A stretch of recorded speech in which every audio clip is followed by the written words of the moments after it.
Senhor presidente, senhores senadores, senhoras senadoras, ouvintes da Rádio Senado, telespectadores da TV Senado, aproveito o dia de hoje para saudar a interligação do Linhão de Tucuruí a Macapá. Macapá, senhor presidente, está situada na margem esquerda do rio Amazonas, não tem ligação rodoviária com o resto do país.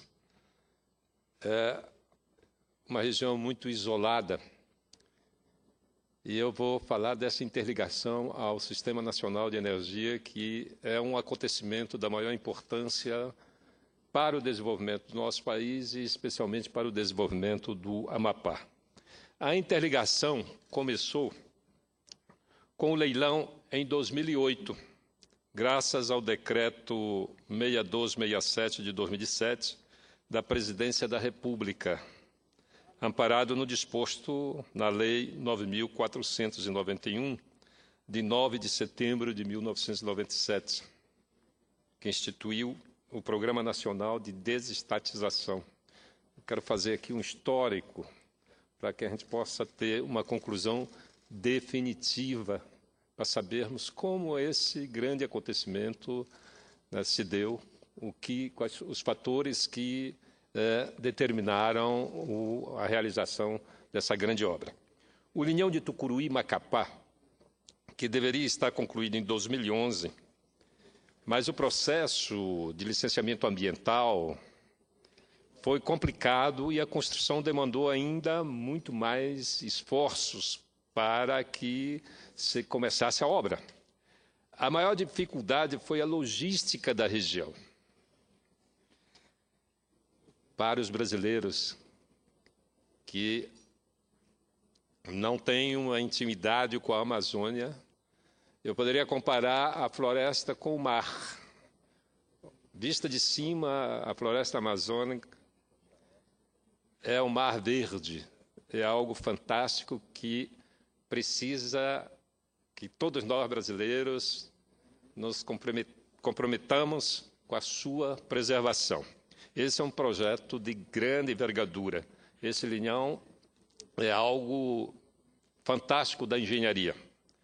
O projeto da interligação faz parte do Programa de Expansão de Transmissão, o PET, de 2008 a 2012, desenvolvido com o objetivo de levantar as obras necessárias à expansão da rede básica. O linhão integra o Programa de Aceleração do Crescimento, o PAC, do Governo Federal. Os estudos preliminares sobre a viabilidade do projeto, que liga Tucuruí ao Amapá, surgiram nos últimos meses dos anos de 1980. Nós estamos em 2015. Entre a concepção e a realização já se foram 35 anos. Senador Paulo Rocha, nós que somos ali da Foz do Rio, não é? Sabemos das dificuldades que é realizar uma obra de engenharia de tamanho porte. Os levantamentos foram retomados em 2004. Foi pensado em final de 80 e em 2004 foi retomado os levantamentos pela então ministra de Minas e Energia, Dilma Rousseff, com a aprovação das leis que instituíram o novo marco regulatório do setor elétrico, o que, na verdade, permitiu, não é, a extensão do linhão. O marco regulatório instituído pela Lei 10.848, de 15 de março de 2004, e regulamentado pelo Decreto 5.162, de 30 de julho de 2004, possibilitou ao setor a atração tanto de capital privado como público. Também contribuiu para criar um ambiente institucional favorável à implantação de novos projetos. Neste momento, preciso lembrar que a presidente Dilma, como ministra de Minas e Energia e ministra-chefe da Casa Civil do governo Lula, foi quem incluiu Macapá no trajeto do linhão Tucuruí-Manaus. Ao discursar no dia 23 de junho do ano passado, quando da inauguração do residencial Macapaba, ela iniciou sua fala lembrando a sua luta para interligar Macapá no sistema elétrico nacional. Vale a pena lembrar o que disse a presidente naquele momento. Abre aspas. Essa, pessoal, é a minha primeira visita como presidente da República ao Amapá. Na época do governo Lula, eu estive aqui por 2 vezes, porque no governo do presidente Lula, primeiro, eu fui ministra de Minas e Energia e depois fui ministra de chefe da Casa Civil. E o que acontecia? O Brasil tinha um conjunto de estados que estava interligado ao sistema elétrico nacional e tinha 2 regiões do país, ambas no norte do país, que não estavam ligadas ao sistema elétrico nacional. Uma delas, a gente olha por esse lado do Brasil, onde está o Amapá. A outra se olha pelo outro lado, onde está Rondônia, e ambos, tanto Amazonas como uma parte do Pará, não tinha a interligação com o resto do Brasil. Isso porque a gente sabe que muitas vezes olhar o Brasil como se fosse só os estados do Sul, do Sudeste e do Centro-Oeste. Então foi uma decisão do governo fazer a linha Tucuruí-Macapá-Manaus. No início queriam fazer só Tucuruí-Manaus, mas nós fizemos essas viagens aqui justamente para provar que cabia fazer Tucuruí, Macapá e depois Manaus. Queriam fazer o inverso no início, fazer Tucuruí-Manaus e Manaus-Macapá, o que seria, vamos dizer assim, uma coisa que não era muito correta. Mas isso durou muito pouco tempo e foi por causa disso que eu estive aqui 2 vezes antes. Mas, de fato, eu olhei muito mais a coisa mais estarrecedora desse estado, que é a quantidade de florestas e também os rios. Essa parte do Rio Amazonas, para ver as dificuldades que a gente tinha para fazer essa construção. Pois é, continua a presidente, graças a muito esforço e a Deus, nós hoje temos essa linha que é uma obra de engenharia estarrecedora, porque tem nessa obra torres que são as maiores do mundo, que tem esse cuidado de ser enorme para poder proteger a floresta. Então, eu explico para vocês que eu tenho uma especial atenção, consideração e carinho e seu esforço que foi construir essa linha Tucuruí-Macapá-Manaus. Fecha aspas. Ora, se Dilma lutou contra tudo e todos pela interligação do Amapá ao sistema elétrico nacional, não podemos esquecer o papel do ex-governador Camilo Capiberibe na interligação do Estado ao linhão de Tucuruí.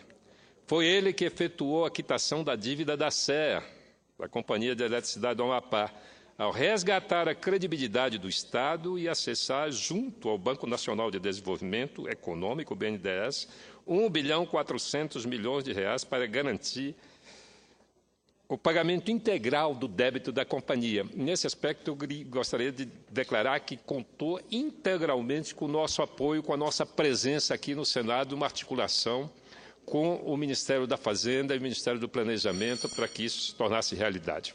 Com isso, foi possível federalizar a SEA. Com esse R$ 1,4 bilhão, foi possível federalizar a Companhia de Eletricidade do Amapá e possibilitar a interligação ao sistema nacional. Na época, Camilo foi criticado pela oposição liderada pelo ex-senador José Sarney aqui nessa casa, porque estava contraindo um empréstimo para resolver definitivamente a questão energética do Estado.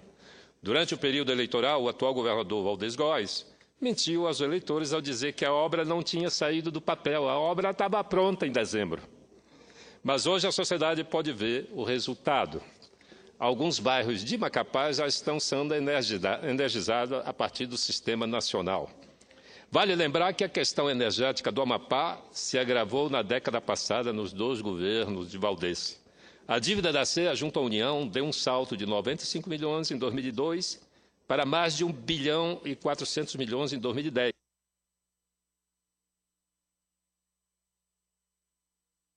Concluir, senhor presidente. De 1.473% no período. Em 8 anos, essa dívida disparou. Antes da federalização, uma conquista de Camilo junto à presidente Dilma, o Amapá era dependente de energia elétrica. Hoje, com a interligação e a conclusão das obras de construção das hidroelétricas que estão em curso no interior do Estado, vai passar a ser consumidor e, ao mesmo tempo, o Amapá vai exportar energia para o resto do país. Nós temos uma hidroelétrica já interligada ao sistema e, daqui a pouco, nós teremos mais 2, Santo Antônio e Caldeirão, que vão contribuir com energia para todo o país. Em função disso, começará a atrair grandes empresas e investimentos que poderão resolver a dependência econômica da região nossa, chamada de economia do contra-cheque. É meu dever, como senador do Amapá, acabar com a falácia de quem se empenhou para fazer concluir essa grandiosa obra nacional. O Amapá agradece à presidente Dilma e ao ex-governador Camilo Capiberibe. Portanto, aí está, com absoluta clareza, um cronograma exato do que aconteceu, que nos levou a essa tribuna hoje para comemorar a interligação de Macapá ao sistema interligado nacional. Muito obrigado, senhor presidente.